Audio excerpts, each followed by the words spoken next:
नमस्कार, आपका स्वागत है। वास्तुशास्त्र के अनुसार हमारे घर में मौजूद हर एक वस्तु में सकारात्मक और नकारात्मक दोनों प्रकार की ऊर्जा होती है। अगर उन्हें सही स्थान अथवा सही दिशा में न रखा जाए तो ये नकारात्मक ऊर्जा फैलाती है। वही अगर आप इन्हें सही स्थान और सही दिशा में रखेंगे तो यह सकारात्मक ऊर्जा छोड़ती है, जो परिवार के मानसिक स्वास्थ्य के लिए अच्छा माना जाता है। आज का विज्ञान भी इस बात को भलीभांति मानता है।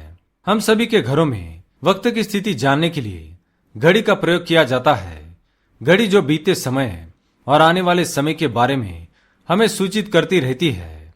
अगर हमारे जीवन पर सबसे ज्यादा किसी चीज का प्रभाव पड़ता है तो वह है समय। हर किसी का समय एक जैसा नहीं होता है। अच्छा और बुरा समय सभी के जीवन में आता ही रहता है। समय चक्र का चलना कायम रहता है। समय किसी के लिए नहीं रुकता, किंतु वास्तुशास्त्र के अनुसार समय को अपनी परिस्थिति के अनुकूल बनाने के लिए हमें समय दर्शाने वाली चीजों को उचित दिशा में और उचित स्थान पर रखना पड़ता है। वास्तुशास्त्र में घड़ी और कैलेंडर की सही दिशा और स्थान के बारे में बताया है। यदि आप इन्हें अपने घर में सही दिशा और स्थान पर लगाते हैं तो आप अपने जीवन में एक अच्छे समय का अनुभव कर सकते हैं। तो चलिए आज की इस वीडियो में हम जान लेते हैं वास्तुशास्त्र के अनुसार घड़ी की सही दिशा कौन सी है और घड़ी और कैलेंडर को घर में किस स्थान पर लगाना शुभ होता है और किस स्थान पर लगाना अशुभ।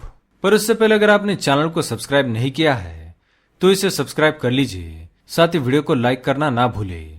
सबसे पहले जानेंगे घड़ी के आकार के बारे में। वास्तुशास्त्र में घड़ी अगर गोल और अंडाकार की हो तो उसे सर्वोत्तम माना गया है। पर आजकल देखा जा रहा है कि बाजार में कई सारे आकार की घड़ियां मौजूद है, जिनमें घर के सदस्य या भगवान के भी फोटो लगाए जाते हैं। घड़ी के साथ फोटो को लगाना बिल्कुल भी सही माना नहीं गया है। इससे आपके घर के सदस्य के जीवन पर अशुभ प्रभाव पड़ सकता है।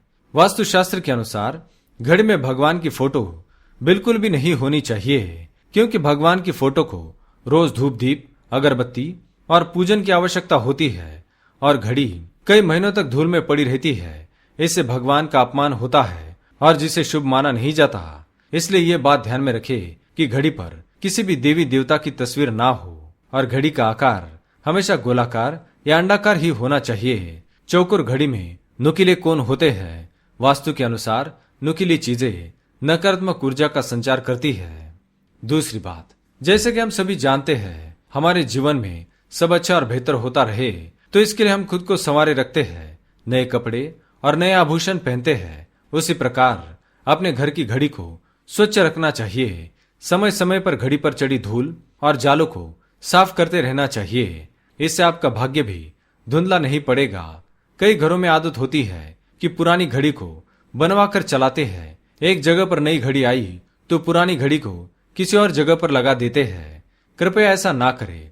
घर में पुरानी, टूटी, धूल चढ़ी और बंद पड़ी हुई घड़ी भूल से भी ना रखें। बंद पड़ी घड़ी को घर में रखने से व्यक्ति के जीवन में नए अवसर नहीं आते हैं और वो अपने कार्य में सफलता प्राप्त नहीं कर पाता। तीसरी बात, घड़ी की सही दिशा। घड़ी को कभी भी दक्षिण दिशा में नहीं लगाना चाहिए। दक्षिण दिशा यमलोक की मानी जाती है। काल का अंतिम चक्र यही से शुरू होता है। इसलिए वास्तुशास्त्र में इस दिशा को घड़ी के लिए अशुभ माना गया है। घर में घड़ी को उत्तर, पूर्व, पश्चिम दिशा में लगा सकते हैं, किंतु यह ध्यान में रहे कि घड़ी को कभी भी मुख्य द्वार, कमरे के दरवाजे या आने जाने के लिए उपयोग में किए जाने वाले किसी भी दरवाजे के ऊपर कभी न लगाए। इससे समय का प्रभाव आपके आने जाने की गति और दिनचर्या पर पड़ सकता है। घड़ी को हमेशा दीवार पर लगाए, जिससे आप समय को अपने सामने देख सके। घड़ी समय का प्रतीक है तो कैलेंडर भी उससे जुड़े समय की तारीख का लेखा जोखा बताता है। कैलेंडर को पूर्वी और उत्तरी दिशा में कभी लगाना नहीं चाहिए। इससे वास्तुशास्त्र में उत्तम माना नहीं गया है। कृपया अपने घरों में नए कैलेंडर के साथ पुराना कैलेंडर कभी ना रखें। कैलेंडर और घड़ी दोनों ही आने वाले समय के सूचक है, जो हमें आगे बढ़ने की प्रेरणा देते हैं। उन्हें समय के अनुसार ही लगाना चाहिए। खासकर घड़ी को कभी भी समय के पीछे ना रखें। आप 5-10 मिनट आगे जरूर रख सकते हैं। इससे आपको कभी भी समय का काल चक्र दुष्ट परिणाम प्राप्त नहीं होगा। और अंतिम महत्वपूर्ण बात आप अवश्य ध्यान में रखें कि कैलेंडर को आपके सोने वाले कमरे में कभी न लगाए और न ही मुख्य द्वार पर टांगे। इससे अशुभ फल प्राप्त होते हैं। तो दोस्तों, उम्मीद है यह जानकारी आपको अच्छी लगी होगी। अगर ये वीडियो आपको पसंद आए तो लाइक करें, कमेंट में जय मां लक्ष्मी अवश्य लिखें। धन्यवाद।